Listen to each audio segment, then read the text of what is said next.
What was to be offered on the altar each day under the law of Moses? This is the question that we seek to answer today as we continue our verse-by-verse study of the book of Exodus on walking through the Bible. The glory of his cross. If you have a Bible with you, turn to Exodus 29. We're going to be reading from verses 38 to 46. If you don't have a Bible, don't worry. Just follow along with us on the screen. The version that we'll be reading from is the New King James Version. So, Exodus 29, beginning at verse 38. Now this is what you shall offer on the altar. 2 lambs of the first year, day by day continually. 1 lamb you shall offer in the morning, and the other lamb you shall offer at twilight. With the 1 lamb shall be 1/10 of an ephah of flour, mixed with 1/4 of a hin of pressed oil, and 1/4 of a hin of wine as a drink offering.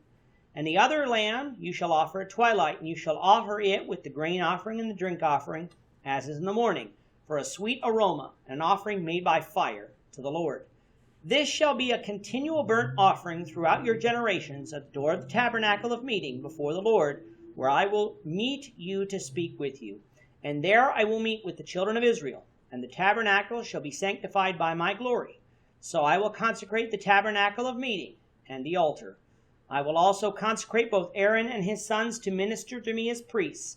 I will dwell among the children of Israel and will be their God. And they shall know that I am the Lord their God, who brought them up out of the land of Egypt, that I may dwell among them. I am the Lord their God. Over the course of our study of the chapter, we've been looking at the consecration of Aaron and his sons as priests.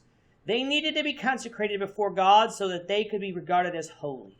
God would not accept them if they were unholy, so he laid out a procedure for the consecration of Aaron and his sons that needed to be followed.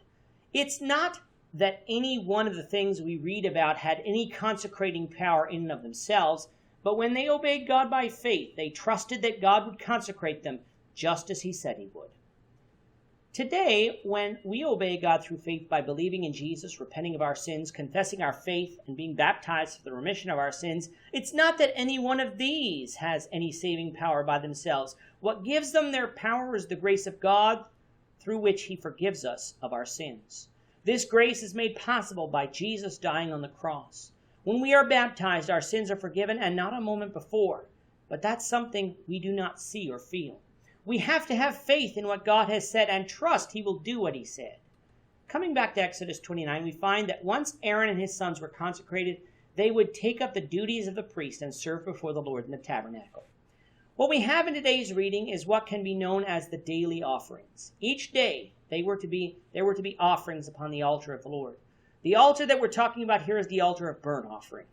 In the morning, they would offer a lamb of the first year.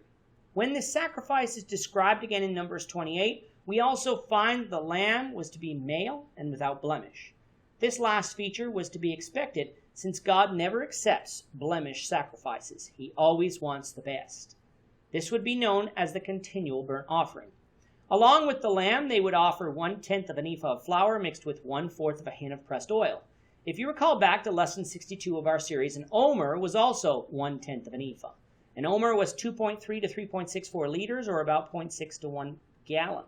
So that was the amount of flour to be used. If we actually weigh the flour, it would weigh between 1.56 to 1.77 kilograms, or 3.44 to 3.9 pounds. Again, the flour was to be mixed with 1/4 of a hin of oil, thus making a roux or a slurry. A hin is 5.68 liters, or 1.5 gallons, so 1/4 of a hin would be 2.84 liters, or 0.75 gallons. This would be known as the grain offering. They would take 1/4 of a hin of wine, the same measurement as the oil, to be the drink offering. It cannot be deduced as to whether or not the wine here is fermented, but at any rate, it is not drunk, but poured out on the altar, so this verse cannot be used by someone to advocate for the social use of fermented beverages as being acceptable to God. So each morning there was to be a burnt offering, a grain offering, and a drink offering made to the Lord. At twilight, the process was to be repeated, meaning that 2 daily sacrifices were to be required to be offered by the priests. Obedience to this statute would rise as a sweet aroma to the Lord.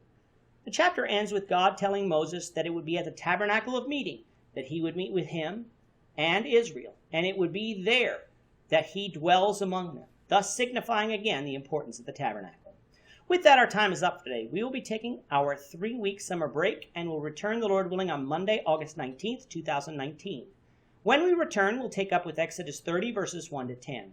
We hope that you'll come back and join us for that discussion when we will continue our walk through the Bible, one verse at a time.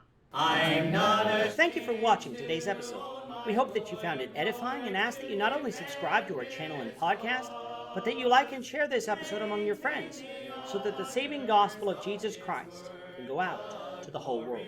of his cross.